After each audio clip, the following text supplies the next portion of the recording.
Assalamualaikum warahmatullahi wabarakatuh.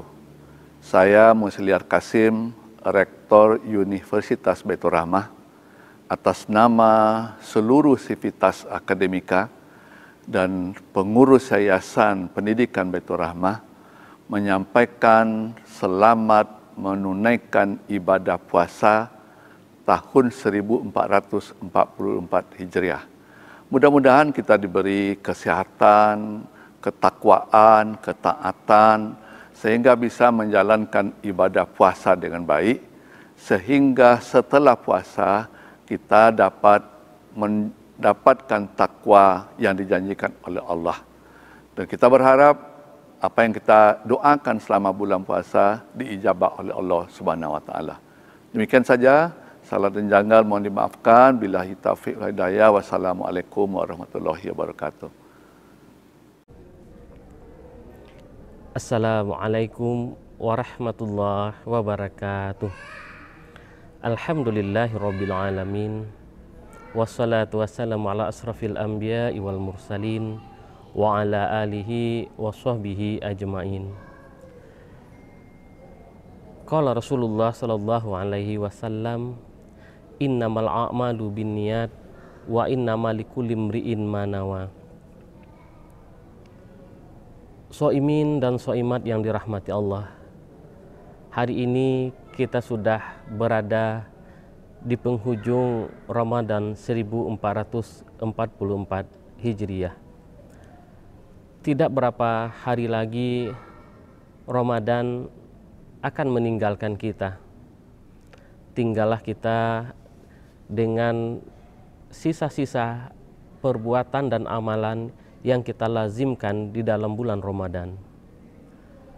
Allah jadikan Ramadan ini sebagai momentum bagi kita untuk mencarger diri, membekali diri dengan kebaikan, membiasakan diri dengan belajar dan tadarus Al-Quran serta hikmah-hikmah yang terdapat di dalamnya, serta menghiasi diri dengan amalan Ramadan yang luar biasa, agar perbuatan tersebut menjadi berketerusan ketika Ramadan sudah berlalu. Soimin dan soimat yang dirahmati Allah, menjelang beduk maghrib tanda berbuka ini datang, sejenak mari kita saling berwasiat dalam kebaikan dan ketakwaan. Kita membahas hari ini tentang dahsyat dan kekuatan niat. Di awal Ramadan, seorang muslim menunjukkan kegembiraan hatinya menyambut Ramadan. Pertanda dia sudah menyiapkan diri menyambut datangnya Ramadan dan mempersiapkan diri dengan segala amalan yang mungkin akan dia kerjakan selama Ramadan. Ketika itu dia melakukan aktivitas yang mendukung apa yang sudah dia persiapkan untuk menyambut Ramadan. Lalu selama bulan Ramadan dia wujudkan apa yang menjadi cita-citanya sebelum Ramadan itu datang. Dia lakukan segala sesuatu yang sudah dia niatkan dari awal sebelum Ramadan itu muncul, dengan kekuatan pikiran, hati, dan tenaganya dia curahkan. Ada satu hal yang menjadi catatan penting bagi kita. Kenapa kita bisa bertahan dalam durasi beberapa jam, sebutlah 13-14 jam, menahan diri untuk tidak makan, tidak minum, atau melakukan sesuatu yang membatalkan puasa. Salah satu yang mendasarinya adalah niat. Kita sudah sering mendengar kata niat dan kita sudah melakukannya ketika hendak melakukan sesuatu perbuatan ibadah yang khas atau ibadah mahdah. Kita dasari amalan kita dengan niat, dan dengan niat itulah bergerak semua anggota tubuh kita mewujudkan apa yang kita niatkan. Termasuk dengan Ramadan itu sendiri. Ketika kita berniat sebelum datang imsak bahwasanya hari ini kita akan berpuasa, maka segenap organ di tubuh kita menunjukkan bahwasanya kita memang akan berpuasa. Masalah niat ini diungkap oleh Rasulullah SAW dalam sebuah hadis yang begitu populer dalam penggalan hadisnya adalah innamal a'malu binniyat wa innamal likulli imri'in ma nawa. Sesungguhnya amal perbuatan itu dinilai dari niat. Berarti niat menjadi dasar atas semua perbuatan, apakah diterima atau tidak, atau perbuatan itu menjadi bahagian dari hak hamba dalam kebaikannya atau bukan. Soimin dan soimat yang berbahagia,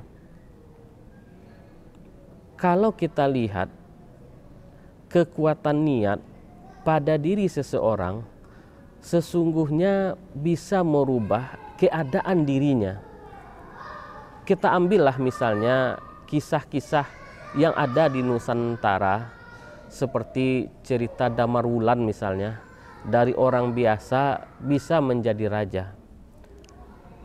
Tidak hanya itu, tidak sedikit orang yang berasal dari desa, perkampungan, kemudian ijazahnya sangat rendah, lalu dia bertekad kuat untuk merubah dirinya. Dia wujudkan niat berubah itu dengan melakukan sesuatu yang mungkin berat bagi orang-orang biasa.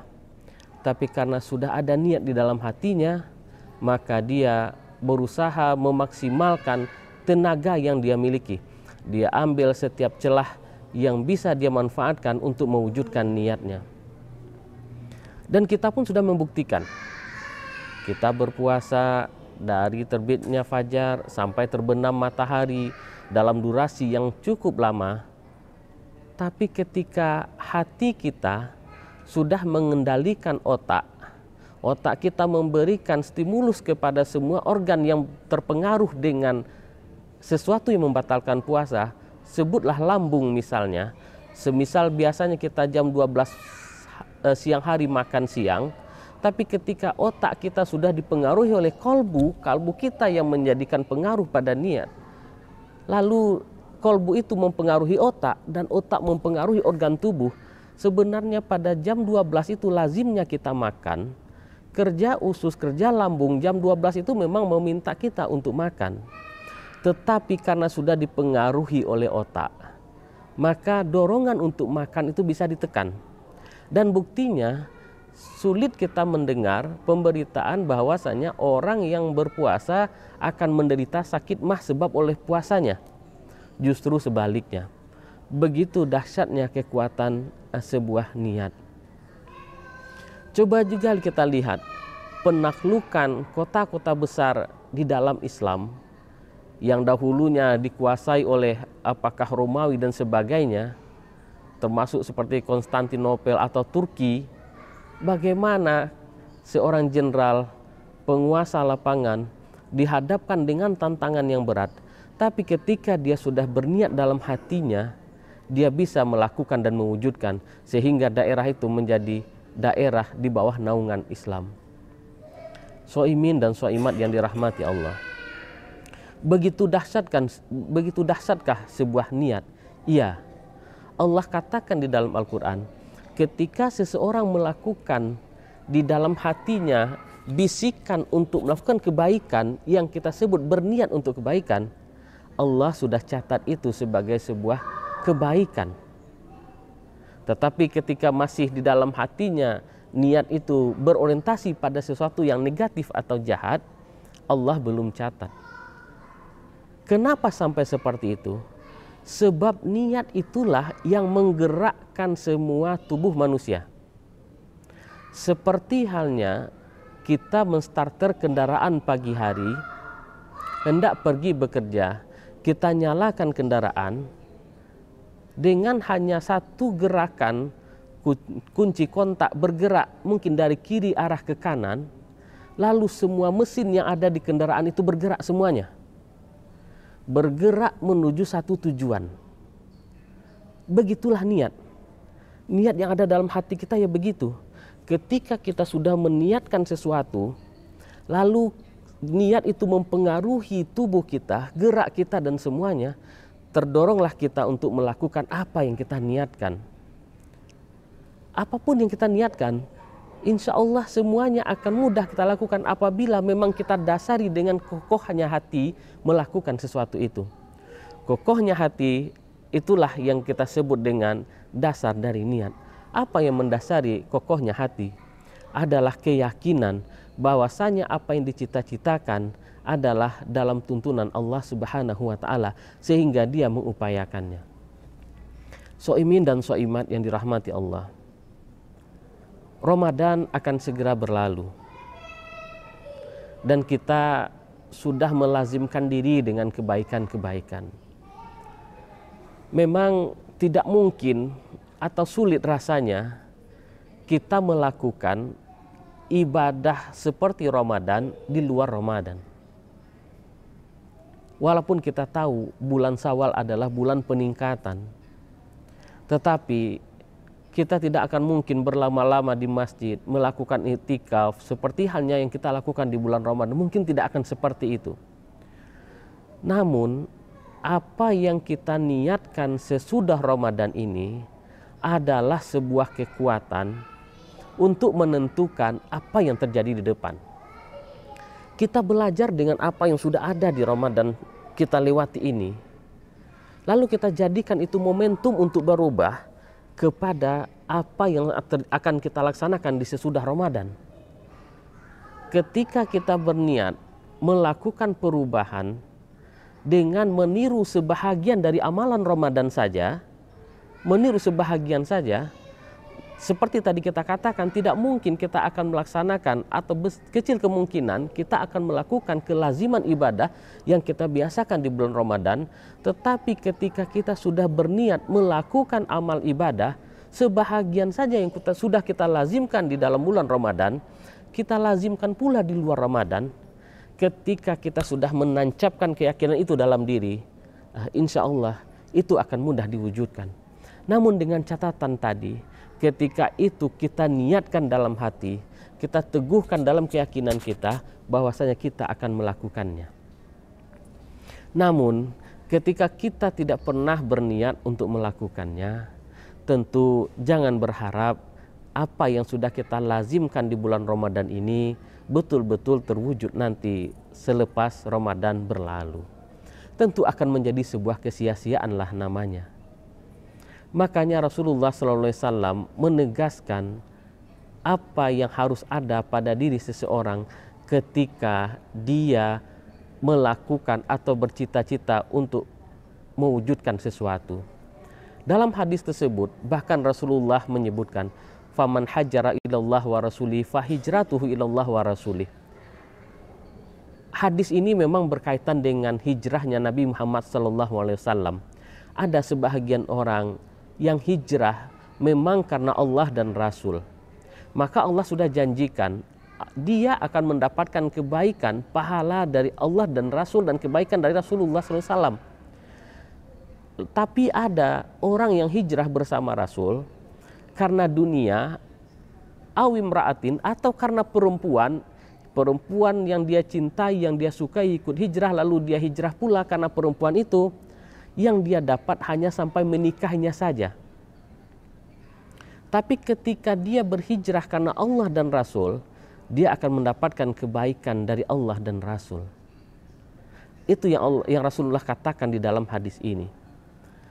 Kalau kita renungkan betapa besarnya pengaruh niat dalam kebaikan, diterima atau tidaknya kebaikan itu sendiri, atau amalan diterima atau tidaknya amalan itu sendiri, maka kita yakin dan percaya kita bisa melakukan perubahan pada diri kita. Dan niat itu menjadi sugesti pada diri kita untuk melakukan apa yang kita cita-citakan. Secara sederhana, kita mungkin pernah melihat acara di televisi yang bermula dari kebiasaan-kebiasaan orang Jepang. Mungkin kita pernah dengar sebuah permainan game yang diinspirasi oleh kebiasaan orang Jepang. Ketika menaklukkan beberapa tantangan, mungkin namanya penaklukan Gunung Hiroyama atau apapun lah namanya. Ketika kita lihat orang Jepang akan memulai melakukan sesuatu, dia tegaskan pada dirinya, saya bisa. Ini adalah sebagai sugesti pada dia. dia mendasari itu karena potensi dia saja. Tetapi bagi seorang muslim, tidak cukup dengan potensi yang dia miliki untuk menegaskan apa yang dia rencanakan dalam kebaikan itu.